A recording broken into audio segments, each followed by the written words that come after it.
তাকায় দেখি আমার আল্লাহ হাজার হাজার হাজার ফেরেশতা পাঠাইয়া আমার সন্তানগুলোর রূহ, আমার সন্তানগুলোর আত্মাগুলো আসমানের দিকে নেওয়ার জন্য, আসমানের দিকে নেওয়ার জন্য আমার আল্লাহ তাআলা হাজার হাজার ফেরেশতা পাঠিয়ে দিলেন। আমার সন্তানগুলোর আত্মাগুলো আল্লাহ তাআলা ফেরেশতার মাধ্যমে আল্লাহ তাআলা আসমানে উঠায় নিলেন। কেমন ঈমান! এবার ওই মহিলাকে পর্যন্ত জালেম ফেরাউন ঈমান রাখার কারণে ওই মহিলাকে পর্যন্ত তৌলের ডেগার মধ্যে পালায় দিলেন। এবার ফেরাউন না বাড়ির জায়গা আসিয়ারে শুনছো কি সুন্দর বলে, তুমি কি জানো নি আমার ঘরের কাজের বুয়া সন্তান সহকারে তেলের মধ্যে পালায় দিছি। আসিয়া ডাক দিয়া কয় আমিও জানি। বলেন সুবহানাল্লাহ। ফেরাউন না কয় আসিয়া ওরা ব্যাগের মধ্যে বালাইলাম মারা গেল, তুই কেমনে জানলি? তুইও কি মানছ? ডাক দিয়া কয় ও ফেরাউন রে, তুইও যদি আমার স্বামী, কিন্তু ও ফেরাউন ওকে আমরা মানি না রে ফেরাউন। আমার আল্লাহ একজন আছে, তুমি জানো না ওই মহিলাকে যখন তুমি তৌলে ডাকের মধ্যে পালাইছো, হাজার হাজার ফেরেশতা দেখলাম ওই নারীর আত্মাকে আসমানে নেওয়ার জন্য হাজার হাজার ফেরেশতা আসিয়া হাজির, হাজার হাজার ফেরেশতা আসিয়া ওই নারীর আত্মাগুলোকে আসমানে নিয়ে গেল। আমি দেখার পর চিন্তা করলাম, হায় রে আমার ঘরের কাজের বুয়ার ঈমান কত মজবুত। আল্লাহ তাআলা হাজার হাজার ফেরেশতা পাঠায়া ওই কাজের বুয়ার রূহ পর্যন্ত আসমানে উঠায় নিলেন। একটু চিল্লায় বলেন সুবহানাল্লাহ। আর কত মজার কথা, আমার নবী মেরাজের রাত্রে, রজব মাসে মেরাজ হয়েছে, মেরাজের বয়ান তো করার সময় নেই, আর মেরাজের রাত্রে জিবরাইলকে নিয়ে নবী মেরাজে যাওয়ার সময় হঠাৎ করে জমিনের পাশ দিয়ে যখন আমার নবী রওনা করেন, হঠাৎ করে নবী তাকে দেখেন একটা কবরস্থান থেকে সুন্দর সুন্দর গাড়ান পাওয়া যায়। এত সুন্দর গাড়ান জিবরাইলকে নবী ডাক দেয়া কয়, ও জিবরাইল বলো কোন কবর থেকে এত সুন্দর গাড়ান? জিবরাইলের কথা বলার পর নবীজি যখন নবী বললেন, ও জিবরাইল কোন কবর থেকে এত সুন্দর গাড়ান বলো না। জিবরাইল সঙ্গে সঙ্গে ডাক দেয়া কয়, পয়গম্বর আমার আল্লাহ তাআলা একজন বান্দি ছিলেন, খাঁটি বান্দি। কেমন বান্দি? বলো কোন জায়গার বান্দি, কার কবর? ডাক দেয়া কয় ফেরাউনের ঘরে একটা কাজের বুয়া ছিল। জিবরাইল বলে, নবী এটা কার কবর জানো? বলে না আমি জানি না। বলে কেমনে জানবো, বলো না এই কবরটা কার? এত সুন্দর গাড়ান আমি দুনিয়ার জমিনে আর পাই না রে জিবরাইল। জিবরাইল ডাক দেয়া কয়, পয়গম্বর এই কবরটা হলো যে ফেরাউনের ঘরে আসিয়া, আসিয়ার গরু একজন মহিলা ছিলেন, কাজের বুয়া ছিলেন। ওই কাজের বুয়াকে ফেরাউন তার সন্তান সহকারে এত কষ্ট দিয়ে দুনিয়ার জমিন থেকে বিদায় দিয়েছে। আল্লাহ তাআলা এই নারীর কবর থেকে সুন্দর সুন্দর ঘ্রাণ দেয়। বলো কতদিন দিবে?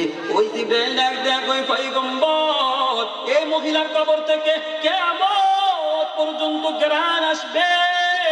বলেন না সুবহানাল্লাহ। কতদিন পর্যন্ত ঘ্রাণ আসবে? কিয়ামত পর্যন্ত। ওই ফেরাউনের কাজের বুয়ার ঘরের ওই মহিলার কবর থেকে কিয়ামত পর্যন্ত ঘ্রাণ আসবে। ওরে মা, কাজের বুয়াও তো একজন নারী গো, তুমিও তো একজন নারী, ঠিক না বেঠি? ওই কাজের বুয়া একজন নারী ছিল, তুমিও তো একজন নারী। ওই নারীও তো কবরে ঘুমাবে, তুমিও তো একদিন কবরে ঘুমাইবা। বলো না কি নিয়ে কবরের দিকে রওনা করবারে মা? সংসার সংসার করলে তো হবে না। এত সুন্দর ঘর, এত সুন্দর খাট তোমাকে পালায়া অন্ধকার কবরে যেতে হবে, ঠিক না বেঠি? সংসার সংসার কইরা ভাবে গো, একটু বলবো নি? চলবে না একটু? সংসার সংসার কইরা ভাবে গো, করলে না বন্দেগী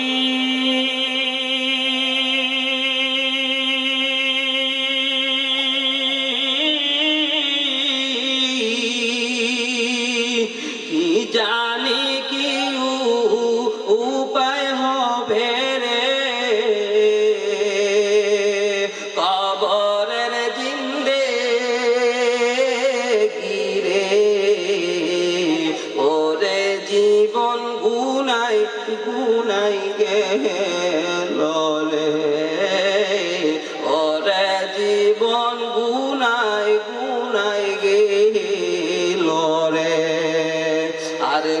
বিশ্বাসের বিশ্বাস কইরা গো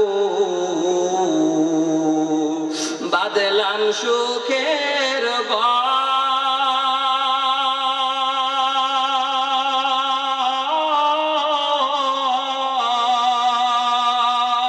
কোন দিন জানিয়াদ রইলাই সারে সবই করে পরে ওরে জীবন গুনাই গুনাই গেল রে ওরে জীবন গুনাই গুনাই গেল রে আর ছেলে মেয়ের মায় পয়রা গো বাদলাম সুখের ঘর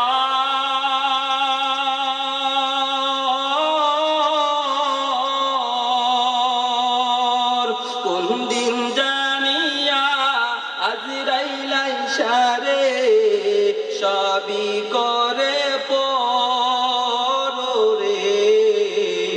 ওরে জীবন গুনাই গুনাই গেল রে ওরে জীবন গুনাই গুনাই গেল রে বাড়ির পাশে পুকুর পারে গো বাদলাম বাসের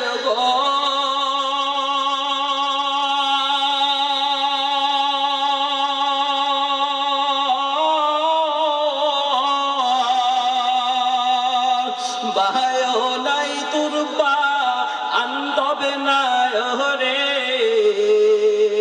কে লইবে খবর রে ওরে জীবন গুনাই গুনাই গেল রে ওরে জীবন গুনাই গুনাই গেল রে সংসার সংসার কইরা ববে গো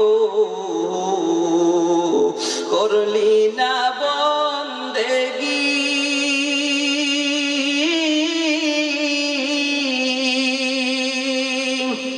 কি জানি কি উপায় হবে রে কবরের জিন্দেগি রে ওরে জীবন গুনাই গুনাই গেল রে আম্মা জান তোমার আমার জন্য রাসূল বললেন 4টা কাজ এই 4টা কাজ যদি করতে পারো 1 নাম্বার 5 ওয়াক্ত নামাজ 2 নাম্বার হলো যদি রমাদান মাসে রোজা রাখতে পারো আল্লাহ রাসূল বলে 3 নাম্বার যদি ইজ্জতের হেফাজত করতে পারো 4 নাম্বার আর আম্মা জান ওরে পর্দার আড়ালের মা গো 4 নাম্বার রাসূল লাগ দেয়া কয় তুমি যদি তোমার স্বামীর খেদমত করতে পারো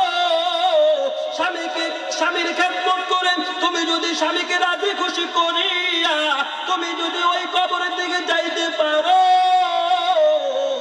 রাসূল ঘোষণা করে যে মহিলা 4টা কাজ করবে আল্লাহ তাআলা তার জন্য 8টা জান্নাতের দরজা খুলিয়ে দিবে চিল্লায় বলেন সুবহানাল্লাহ আরে আম্মা আজকে নিয়ত করো এর বাবা এখানে যারা আছো তোমরাও নিয়ত করো আর জীবনে নামাজ ছাড়বা না রমাদান মাসে রোজা ছাড়বা না আর জীবনে দাড়ি কামাইবা না রে যুবক আর জীবনে 1 ওয়াক্ত নামাজ ছাড়বা না রে ভাই ওরে মুরব্বি বাবারা নিয়ত করো আর জীবনে 1 ওয়াক্ত নামাজ কাজা করবা না ওরে পর্দার আড়ালের মা গো নিয়ত করো আর জীবনে তোমার এই চেহারা বেগানা পুরুষকে দেখাইবা না তোমার এই বেগানা চেহারা নিয়ে তুমি জান্নাতে দাঁড়াই পাবা না তুমি হাসরের ময়দানে দাঁড়াইতে পারবে না নিয়ত করো 5 ওয়াক্ত নামাজ পড়বো স্বামীর খেদমত করবো রমাদান মাসে রোজা রাখবো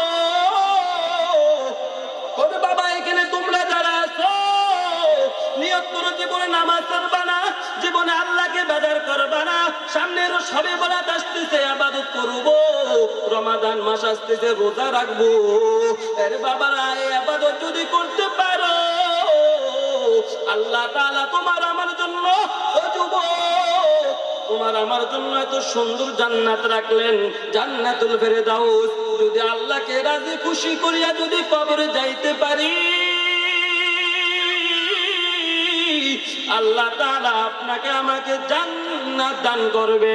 আমরা নামাজ পড়ে টুপি দাড়ি রাখিয়া নামাজ পড়িয়া পর্দা করিয়া কারা কারা জান্নাতে যেতে চাই? দুটো হাত আল্লাহকে দেখা দাও। নারে তাকবীর!